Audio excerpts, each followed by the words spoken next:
Magandang gabi po sa inyong lahat.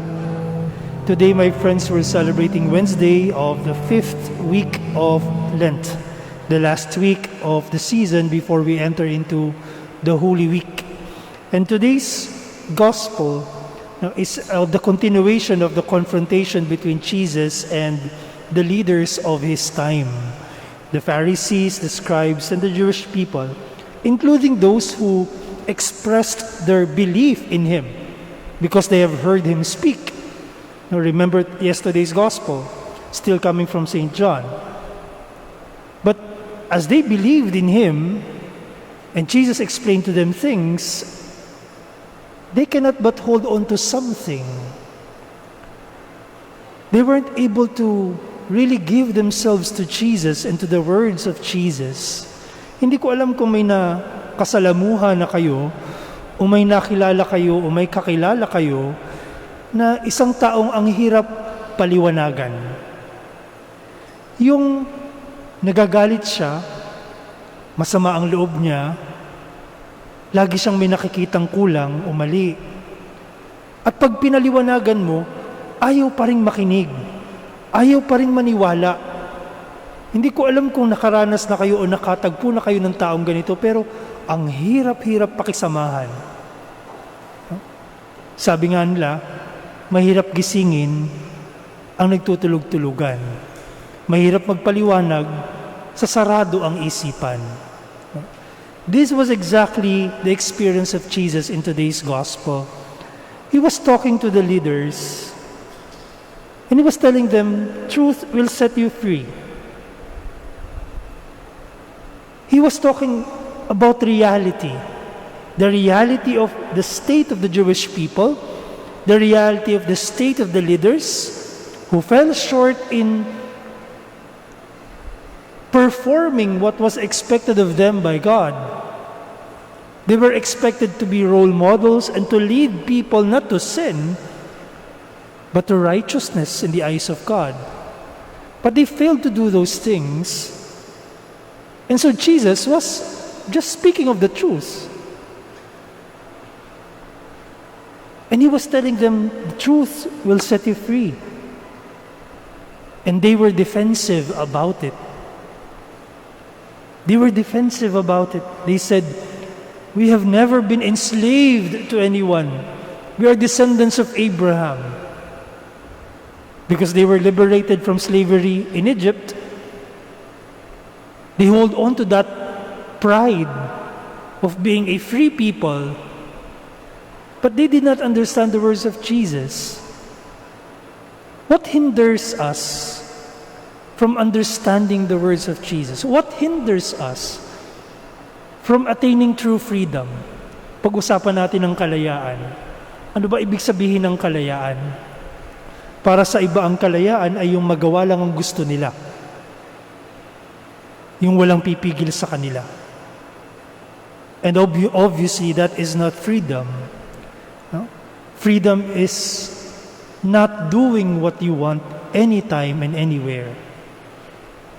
Why? Why is that not freedom? Because if you take a look at those things, the things that you want to do, at lahat yun nagagawa mo, you ask yourself, what controls me then? What controls me? Is it really myself? Is it myself who controls this life? My decisions?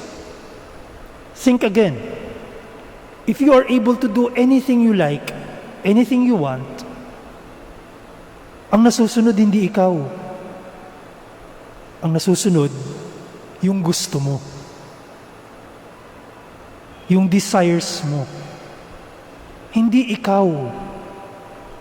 Because freedom, real freedom, conforms to the real identity, to the real person within. And the real person within was made and created by God to perform good deeds. To be free, therefore, dahil nung nilikha tayo ng Diyos, itinanim sa atin ang kalayaan. kasama sa paglikha sa atin. At kaagapay nito, kasama nito, ng kalayaan, tunay na kalayaan, ay ang pagpili sa mabuti, pagnais sa mabuti. And so what controls us when we are free? Nothing. Because you are doing already what is good. Freedom leads to goodness. But when freedom leads you astray, when freedom makes you a bad person, or worse, you also lead others to sin, then you are not free. Dahil ang nasusunod ay hindi ang kabutihan na itinanim ng Diyos sa atin, ang nasusunod ay yung kagustuhan lamang natin. Yung gusto lang natin. And so these people, they were enslaved to sin. They weren't free. Why? Because Jesus told them, you're not free? You are free, rather. You're not enslaved to sin. You're not enslaved to anyone. Then why are you trying to kill me? He said. Why are you trying to kill me? Kung itatranslate natin ito sa ordinaryo nating mga karanasan, kung tunay kang malaya, bakit ka nandaraya? Bakit ka nanluloko?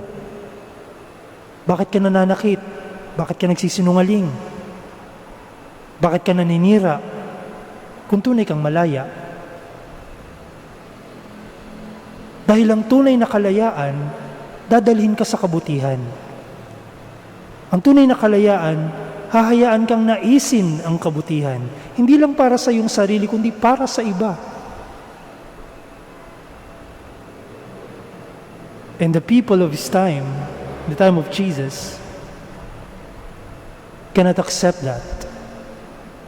They couldn't accept the fact that they weren't free. And so they continued on to threaten Jesus. And that led him to the cross. And every time we hold on to our desires, every time we deny ourselves of real freedom, every time we choose wrong things, and we are aware of these choices, every time we do not desire and strive for what is good, we lead Jesus to the cross. We lead him to his crucifixion. In a few days, we will be entering into the Holy Week. Let this be part of our reflection. Let this be part of our preparation of our hearts to see again the value of the sacrifice of Jesus is to aim, to strive for real freedom. So we ask ourselves, what are the things that control me? Ano ang mga bagay na kumukontrol sa akin na hindi nagdadala sa kabutihan? Ano ang mga bagay na pumipigil sa akin para naisin ang kabutihan, hindi lamang para sa aking sarili, kundi para sa iba?